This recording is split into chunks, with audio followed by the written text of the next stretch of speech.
kita akan lanjut lagi ngobrol dengan Pak Sheila selaku Kepala Sekolah, juga ada Ibu Putri dan juga Natali. Oke, Natali gimana? Natali ini kan bukan asli dari Jatipuro ya? Kayaknya dari anak mana gitu ya? Jawa Barat ya? Betul. Dari Jawa Barat. Nah ini bagaimana Natali ini bisa nyambung dengan teman-teman nih? Bisa seru-seruan di sekolah kayak gitu. Ini gimana kamu untuk bisa gabung dengan SMK Jatipuro ini? Apalagi saat saya masuk itu kan masih zamannya corona itu kan. Oh, masa pandemi ya? Jadi sekitar 1 tahun itu saya sekolahnya online. Jadi jarang bertemu dengan teman-teman, juga jarang bertemu dengan guru. Saya itu baru bisa masuk sekolah itu di semester kedua dan awal kelas 11. Kalau yang waktu pas semester 2 kelas 10 itu masih selang-seling. Jadi nggak semuanya ketemu dengan teman-teman dan guru, atau nggak kalau ketemu hanya setengah hari. Kalau sekarang udah bisa ketemu bareng-bareng sama teman-teman. Udah bisa ya. Dan untuk adaptasinya, saya pikir waktu pertama kali saya pindah dari kota ke desa itu, saya nggak akan dapet teman atau Kota ke desa katanya. Oke, lanjut. Terus atau enggak guru-gurunya mungkin nggak bisa untuk akrab sama saya karena mungkin kan keterbatasan bahasa. Tapi syukurnya ternyata di SMK Negeri Jatipuro ini betul-betul friendly, dari mulai guru-gurunya, dari segala teman-teman, bahkan kayak karyawan sekolahnya aja itu begitu baik gitu. Baik, ya. Jadi kami di sekolah itu nggak pernah merasa tertekan, kecuali kalau tugasnya saya tertekan. Tapi kalau untuk dalam kayak suasananya itu saya merasa kalau guru-guru dan segala tenaga pendidik di sekolah itu berusaha untuk membuat kita nyaman gitu. Apalagi kalau di SMK Negeri Jatipuro itu, saya boleh jujur kalau siswa-siswanya itu kalau terlalu dipaksakan untuk keras, mungkin karena budayanya beda dari saya yang sebelumnya, itu malah mereka nggak mau jalan. Iya. Jadi kalau tetap diberikan pengarahan tapi bukan keraskan, kami bisa jalan gitu. Oke, jadi memang kayaknya treatmentnya gitu ya kalau ke siswa sekarang ini ya. Saya mungkin nambah Mbak. Boleh, Jadi Mas. memang yang kita kembangkan di sekolah itu kan bagaimana sekolah itu selalu dalam suasana yang menyenangkan, suasana yang nyaman. Nah, tetapi dengan tetap tidak meninggalkan esensi pokok dari proses pembelajaran. Artinya target tetap kita berikan, waktu tetap kita tentukan, tetapi semua didorong dalam suasana yang menyenangkan. Di antaranya dengan keterpenuhan sarana prasarana. Kemudian yang kedua dengan proses pembelajaran project based learning. Kan di sana itu anak diberikan banyak kebebasan, Iya. mengekspresikan diri, kemudian berkreativitas. Nah itu kan kemudian bisa menimbulkan motivasi sendiri dia belajar. Kemudian ya seperti Natalia ini yang katakanlah dari Jawa Barat itu, kadang karena job-jobnya saja kadang malah digunakan untuk bimbingan bareng. Nah itu kan untuk membangun kebersamaan, betul. bukan untuk membuli, tapi untuk membangun kebersamaan sehingga mereka menjadi lebih akrab. Gitu. Jadi sekolah kita memang di satu sisi target itu tetap ada dan harus berusaha untuk kita lalui. Kemudian suasana menyenangkan kita bangun, suasana yang nyaman tetap kita bangun. Baik itu dari unsur guru, staf tata usaha untuk seluruh siswa. Maka di sini di SMK Negeri Jatipuro itu organisasi siswanya sangat hidup, banyak. Kemudian mereka katakanlah sudah terbiasa duduk bareng, berdiskusi bareng untuk merumuskan kegiatan-kegiatan. Nah, rumusan kegiatan itu kemudian kita wadai mana yang prioritas bisa kita berikan layanannya dan mana yang harus kita pending dulu untuk kita berikan.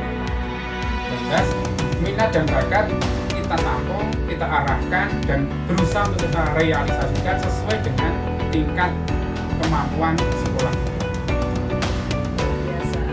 Ya, dan kalau tadi tata busana udah, TKRU, nah kita akan masuk ke jurusan akuntansi dan keuangan lembaga. Nah ini sepertinya jurusan ini kayaknya banyak yang peminatnya juga ya, karena kan mungkin harapannya mereka bisa bekerja sebagai administrasi di sebuah perusahaan misalnya seperti itu. Nah ini bagaimana Ibu? Jadi bisa diceritakan? Kalau akuntansi kan di sana jurusan satu-satunya di sekolah situ. Kan? Oh. Ya, di Jatipuro cuma ada 2 SMK, SMK negeri sama SMK swasta. Iya. Untuk akuntansi cuma yang negeri yang punya. Dan di sana itu kan potensinya juga besar. Misalnya itu perdagangannya itu masih besar, karena memang sentranya di situ. Nah, kekurangan untuk administrasi keuangannya, nah, kita membidiknya di situ. Akhirnya kan siswa-siswa pada tertarik. Andai nanti saya wirausaha, berarti kan saya sudah bisa mengelola keuangannya. Iya. Nah, di sekolah juga diterapkan seperti itu. Kita di TKRO itu kan ada unit produksinya untuk jasa layanan servis.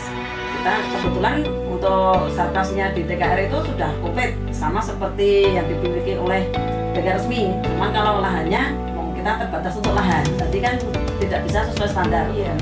Tapi untuk sarkas sama, insya Allah malah lebih gitu kan. Lebih, ya. Nah, kita punya, kita membuka untuk layanan servis itu umum, gitu, bisa masuk semua. Kita membutuhkan di keuangannya. Nah, kita kolaborasi dengan jurusan akuntansi. Iya. Nah, kita yang menerima jasanya, kita yang melayani akuntansi, kita serahkan pada untuk jurusan akuntansi untuk keuangannya. Nah, kemudian kan siswa-siswa kita itu tiap tahun juga membutuhkan pakaian kerja, Iya. Nah, kita kolaborasi dengan jurusan tata busana. Tata busana yang bikinkan kita WIRPA, kemudian untuk keuangannya kita kolaborasi dengan akuntansi. Nah, itu sudah sesuai dengan prakteknya mereka di jurusannya masing-masing begitu. Jadi memang saling membutuhkan. Betul, jadi kita tuh saling terkait satu sama lainnya. Jadi menjadi satu kesatuan. Kita nggak usah kemana-mana, kita sudah bisa mendapatkan satu paket plus gitu. Jadi nanti kalau misalnya Natali ada wirausaha sendiri nih, misalnya tata busana ini punya bestie di akuntansi itu bisa saling kolaborasi nanti ke depan gitu kan. Oke, ya Bapak, kalau fasilitasnya apa aja Pak? Nih kalau di SMK Negeri Jayapura. Kalau secara ukuran fasilitas seperti tadi disampaikan dari hasil verifikasi akreditasi kemarin itu kan ada 4 item yang divisitasi. Yang pertama adalah umum itu dasar-dasar pengelolaan manajemen di sekolah. Kemudian yang kedua itu kan soft skill, keterlaksanaan budaya. Kemudian yang ketiga adalah sarkas, yang keempat adalah hard skill. Nah, dari 4 ini hard skill dan fasilitas kita nilainya maksimal. Artinya dari TKRO semua perlengkapan praktek terpenuhi standar.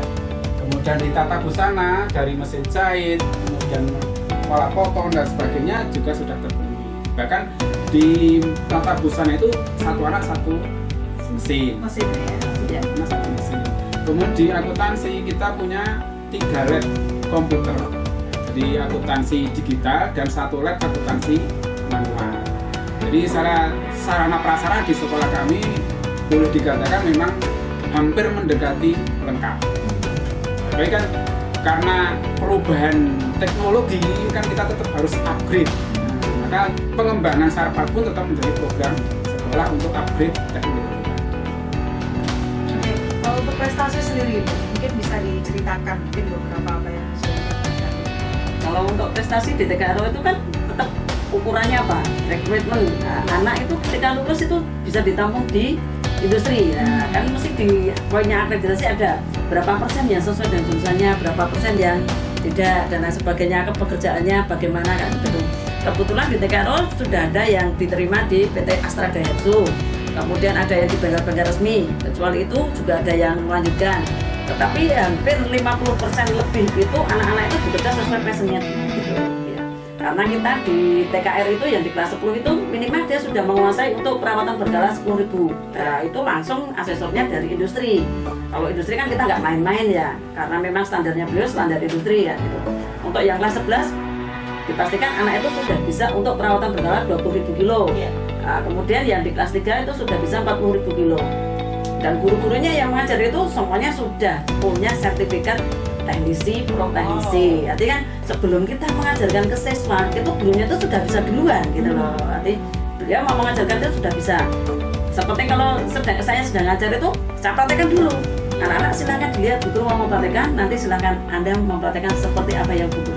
Jadi saya sudah menemani dulu perawatan 10.000 seperti ini dari A sampai Z. Nanti gantian siswanya yang praktek. Jadi dalam mengajar kan kita nggak cuma bisa kerjakan ini tanpa kita memberi contoh. Ternyata kita memberi contoh itu lebih bagus dan hasilnya lebih baik daripada kita cuma memberi perintah saja gitu. Jadi saya nggak begitu banyak teori itu saya masukkan ketika saya praktek. Iya, oh ini cara memeriksa kap mesin, ini cara memeriksa kelistrikan seperti ini.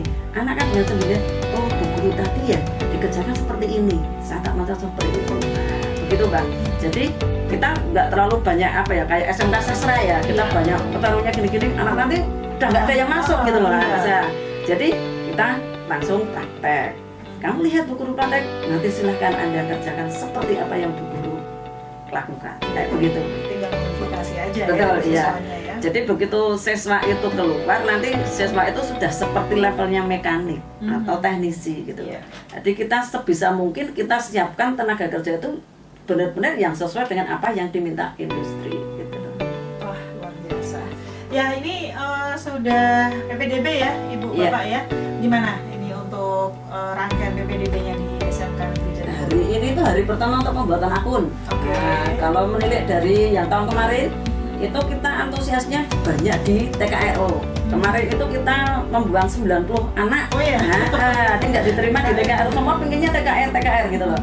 Terus kemudian ada 90 yang tidak bisa masuk gitu loh. Berarti kan itu menunjukkan bahwa jurusan unggulan tetap masih TKRO. Baru kemudian ada akuntansi, kemudian ada tata busana gitu. Jadi ya untuk apa ya? Untuk siswa masuk input itu insya Allah baik. Tinggal bagaimana kita cara mengemasnya, menyesuaikan seperti apa yang diminta oleh industri. Nah itu tugas kita. Karena memang di SMK Jatimuro ini memang satu-satunya yang bagian negeri ya, gitu ya Bapak ya. Betul ya. Oke. Ya, harapannya apa Pak untuk SMK Negeri Jatimuro Pak? Ya, harapannya tentu saja seperti yang kita katakan tadi, sekolah ini terus berkembang, prestasinya terus meningkat, dan pada akhirnya menjadi boleh dibilang panutan itu lah. Karena saya udah banyak sekolah lain yang mau datang ke sekolah untuk istilahnya bersama-sama melihat perkembangan sekaligus memajukan sekolahnya masing-masing dengan platform yang sudah kita siapkan. Kata kami seperti itu. Jadi dengan memperbaiki proses yang sudah ada dalam keterbatasan yang ada sekarang ini, kami tetap berusaha dan ingin sekolah ini tetap menjadi sekolah unggulan di Kabupaten Karanganyar dan di tingkat provinsi Jawa Tengah. Mohon doanya mudah-mudahan itu terlaksana. Amin. Amin ya. Kalau Ibu Tri ada pesan-pesan ya? Nih untuk para siswa-siswa ini pastinya. Silahkan Anda kepoin ya, sekolah kita. Kepo ya, Iya. bukan nih Instagramnya. biar kita itu sekolahnya itu di perbatasan, kita sekolahnya itu jauh dari kota, tapi kita nggak kalah mutunya dengan orang-orang yang kota gitu. Boleh dibandingkan, boleh dilihat, boleh dikepoin. Justru lebih konsentrasi loh itu. Betul ya, karena sekolah kita itu satu-satunya yang mendapat nilai akreditasi paling tinggi se-Jawa Tengah. Kemarin sampai saja saya tuh heran ya, di Jawa Tengah itu kan bagus-bagus itu loh SMP-nya. Binaan Daya Suruh di Solo Raya baru kita juga yang kemarin itu dapatnya A, istilahnya A-nya A tinggi gitu loh ya. Nah, kemarin cuma kurangnya sedikit-sedikit gitu kemarin. Cuma ya kita itu beban berat bagi kita juga, mempertahankan itu kan jauh lebih sulit daripada meraih gitu. Tapi tetap tujuan kita utama itu adalah di rekrutmen anak-anak kita bisa masuk semuanya di FIB. Programnya kayak gini loh. Gimana gak berprestasi ya nggak sih? Oke, kalau dari Natali sendiri, Natali nanti dari kota katanya ke desa, dari desa turun lagi ke kota. Nah nanti siap nggak nih untuk masa depan kamu yang sudah kamu rancang pastinya sesuai dengan passion? Kalau harapan saya dari SMK Negeri Jatimuro ini, saya bukan hanya belajar dalam tata busananya saja, tapi juga yang seperti tadi Mbak katakan bahwa itu dan juga pengalaman saya untuk dalam bersosialisasi, apalagi saya sendiri masuk tergabung dalam organisasi OSIS gitu, dan saya yakin dan percaya bahwa pengalaman saya yang saya terima selama di sekolah ini bakal menjadi ilmu yang bermanfaat buat saya berikutnya, dan itu pun bukan hanya untuk saya sendiri, melainkan untuk siswa-siswa dan siswi-siswi yang ada di sekolah. Karena dari tenaga pendidiknya aja sangat punya semangat untuk mendidik kita, siswa-siswanya itu untuk menjadi yang lebih baik gitu. Dan kami sebagai siswa dan siswi SMK Negeri Jatimuro punya tanggungan beban, tapi bukan beban yang berat, beban untuk membanggakan nama sekolah dan juga guru-guru yang telah mendidik kami. Wah, luar biasa. Kita tepuk tangan dulu.